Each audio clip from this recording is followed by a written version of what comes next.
The Mist isn't just a monster movie. It's a film where Frank Darabont turned down a bigger budget to keep an ending so brutal the studio didn't want to release it.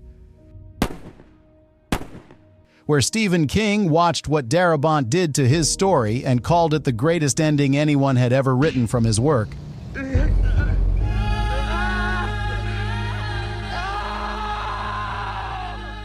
And where a grocery store full of character actors quietly became the audition tape for one of the most successful television shows in history. Hey, Mr. Norton, I swear, you've got us all wrong. You're not too crazy about 15 things you didn't know about The Mist. 1. The version he actually wanted.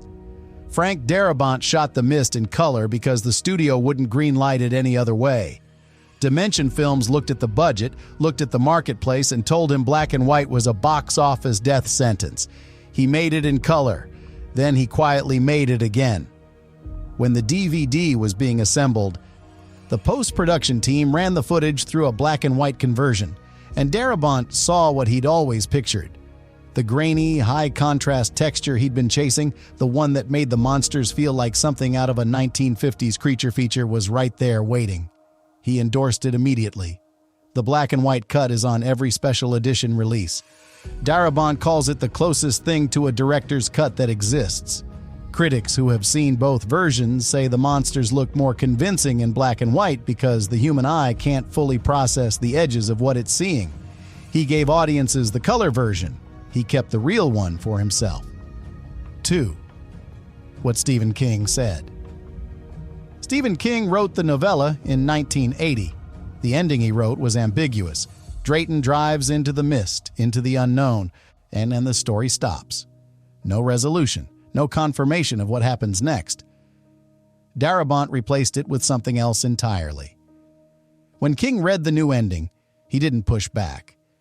He told the press that people who spoil it should be hung by the neck until dead. He told Darabont that he wished he had written it himself. He said it was the kind of ending that studios hate and audiences never forget. King has had his work adapted hundreds of times. He has gone on record as hating many of those adaptations. He has fought directors over creative choices, sued studios over rights, disowned finished films publicly. He did none of that here. He watched Darabont gut his ending and replace it with something darker, and he said, yes, that's it. That's the one. 3. The film that staffed the apocalypse. There is a character in The Mist named Morales. There is also a character in The Walking Dead named Morales. They are both played by Juan Gabriel Pareja. That's not a coincidence. That's a pattern. Melissa McBride, Carol Pelletier, one of the most iconic survivors in Walking Dead history, plays a small role in The Mist as a mother who leaves the supermarket to find her children and somehow makes it out alive. Laurie Holden, Andrea on Walking Dead, is the film's female lead. Jeffrey DeMunn, Dale on Walking Dead, is in the grocery store. Greg Nicotero, the man behind The Walking Dead's creature effects, worked on The Mist's monsters after Darabont tracked him down by asking Guillermo del Toro who made the creatures in Pan's Labyrinth. And Thomas Jane, David Drayton, the man at the center of The Mist, was Darabont's first choice to play Rick Grimes, the role that went to Andrew Lincoln. Jane had already committed to another project by the time AMC greenlit the show. The Mist was not a stepping stone to The Walking Dead. It was a rehearsal. 4. The painting on the wall. In the opening scene, David Drayton is working in his studio on a large painting. The painting depicts Roland Deschain, the gunslinger at the center of Stephen King's Dark Tower series, his self-described magnum opus. That's not background decoration, that's a deliberate signal that the events in this film exist somewhere in King's interconnected universe. The Arrowhead Project, the military experiment responsible for The Mist, is a portal between dimensions. In King's mythology, those spaces between worlds are called Todash space. The creatures that come through them are its inhabitants. Look to the left of the Roland painting. There's a second piece of artwork on the wall, Drew Struzan's poster for John Carpenter's The Thing. Struzan is the artist Darabont based the character of David Drayton on. He painted the original Star Wars and Indiana Jones posters. He later made a poster specifically for The Mist that never appeared in the film's marketing campaign. The man the main character is based on is advertised in the background of the main character's first scene. Darabont hid the credit in the shot. 5. The bigger budget.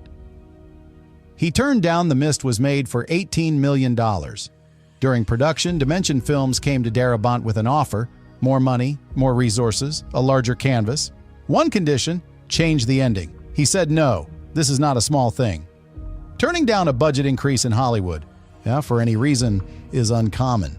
Turning one down specifically to protect an ending that the studio hated, an ending where the main character shoots his own child, is essentially unheard of. Darabont believed the ending was the entire point of the film. Remove it, and you have a well-made monster movie. Keep it, and you have something that will follow audiences home and sit with them for days. He was right. The ending of The Mist is still being written about. The budget offer is a footnote. 6. The grocery store was real. The film was shot inside Tom's Grocery in Vivian, Louisiana, a real store that has since been demolished. About 100 local residents from the Shreveport area were brought in as extras, with 60 of them woven directly into scenes with the principal cast. The products on the shelves were real Louisiana brands. Zapp's potato chips are visible throughout multiple scenes. The store smelled like a real store, felt like a real store, moved like a real store because it was one. The deliberate mix of modern and period detail, characters with cell phones, military personnel driving older Jeeps instead of Humvees, was a specific production design choice to prevent the film from feeling anchored to a particular moment. It was supposed to feel like it could be happening right now or 20 years ago. Or 20 years from now. The monsters come from nowhere. The supermarket could be anywhere. That combination is what makes the threat feel inescapable. 7. The tentacles were real. The attack on the loading dock, the sequence that sets the film's stakes before anyone fully understands what's out there, used practical effects. A physical animatronic tentacle rig was built, covered in materials that gave it the necessary texture and movement. To make the motion feel genuinely alien, the puppeteers operated it in reverse, and the footage was flipped during editing. What you're watching move forward was filmed moving backward. The result was a rhythm that early CGI could not replicate. Something that felt wrong in the specific way that living things from the wrong dimension ought to feel wrong. The brain processes the movement correctly, but something underneath registers that it isn't moving like anything it has ever seen. CGI was used throughout the film. The tentacles weren't one of those times. 8. The Shield changed everything. Darabont directed an episode of The Shield before The Mist went into production. He kept the same camera crew. The documentary-style shooting that defines The Mist, handheld, unstable, close to the actors, willing to miss a moment rather than manufacture one, came directly from that television experience. He applied a cable drama's visual grammar to a horror film, and the combination produced something that felt completely different from anything else in the genre at that moment. The film was shot on 400 ASA Fujifilm, a high-grain stock chosen specifically because Darabont didn't want the image to be too beautiful. He wanted it to feel like footage that might actually have been captured in a crisis. Useful, urgent, slightly wrong in the way that real emergency footage is wrong. Horror in 2007 was defined by the Saw and Hostel school of filmmaking. High gloss, clinical, deliberate. The Mist looked and moved like its opposite. 9. Marcia Gay Harden got hate mail. Mrs. Carmody is one of the most effective human villains in Stephen King's canon, on page or screen. Marcia Gay Harden played her as someone who genuinely believes every word she is saying, not a performer of faith, but a person to whom faith is the only rational response to the end of the world. It worked so completely that audiences at test screenings reportedly stood up and cheered when she was shot. Harden received what she described as playful hate mail from viewers who had been genuinely unsettled by the character. Not hate mail for Marcia Gay Harden, the actress. Hate mail for Mrs. Carmody, the character. addressed as if she were real. She took it as confirmation that she had done exactly what the role required. When a fictional character generates real-world emotional responses that spill out of the theater and into the mail, the performance has crossed into something most actors never reach.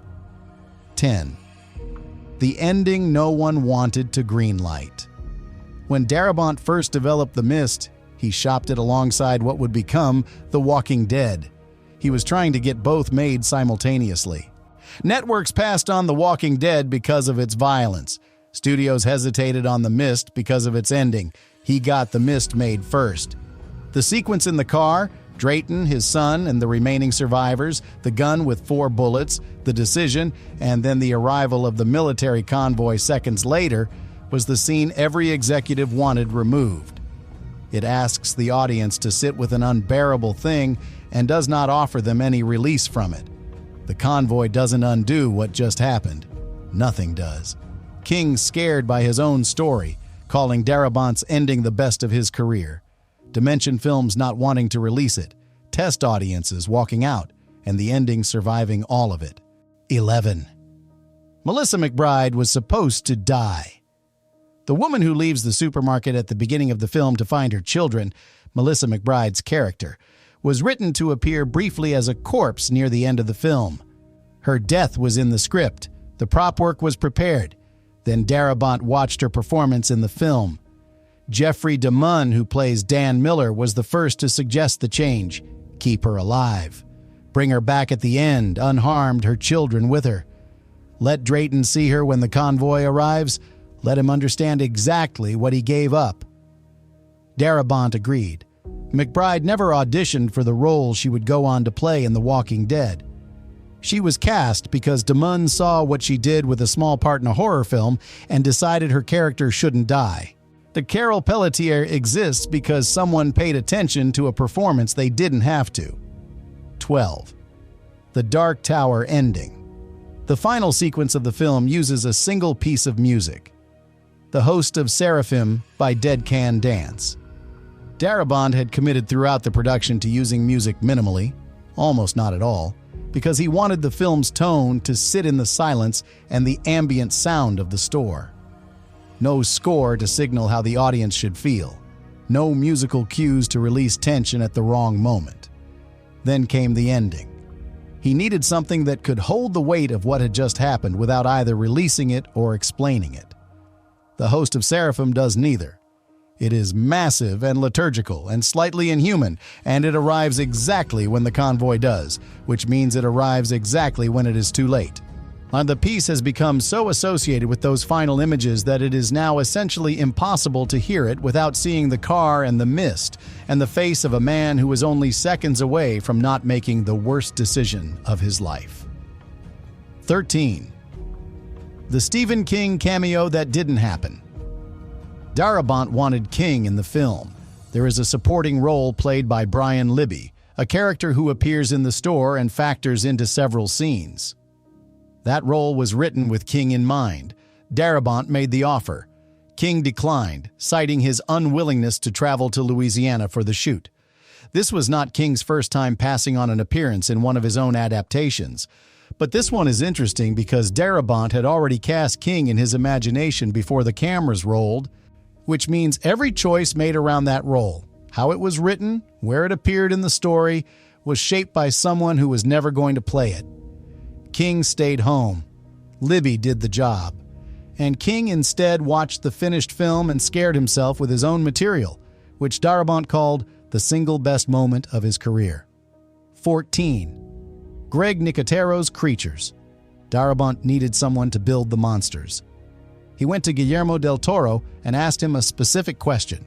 Who built the creatures in Pan's Labyrinth? Del Toro pointed him toward Greg Nicotero. Darabont made the call. Nicotero, working with Everett Burrell, designed and built the creature effects for The Mist, the practical elements that the CGI was then built around and extended. The tentacles came from his team. The physical weight of the creatures, the sense that they existed in the same space as the actors, came from the practical foundations his team put in place. Nicotero went directly from The Mist onto The Walking Dead as Darabont's effects supervisor. He eventually became a director and producer on the show. The man who built the monsters in the grocery store ended up running the monsters for 11 years of zombie apocalypse television. Del Toro's recommendation connected two productions that between them defined the look of horror for the next decade. 15. The 5 minutes that changed everything. Here is the fact that makes the ending of The Mist almost impossible to watch a second time. Melissa McBride's character is alive when the convoy arrives. Her children are alive. They are being escorted to safety. They were in the mist and they survived. If Drayton had waited 5 more minutes, his son would be alive. The military arrives almost immediately after the gunfires. Not eventually, not hours later, immediately. The tanks appear through the clearing mist as the smoke is still visible in the car. Darabont confirmed that the timing was intentional. The rescue had to arrive in a window that was close enough to make what had just happened feel avoidable. Not improbable, not unlucky, avoidable. 5 minutes. That's the distance between the worst ending in horror history and a reunion on a roadside in Louisiana. That's the real monster in The Mist. Which one gets you? The ending King said he wished he'd written? The casting that built The Walking Dead, or the 5 minutes? Drop it in the comments, subscribe, and hit the bell. More declassified genre secrets on the way. See you in the next one.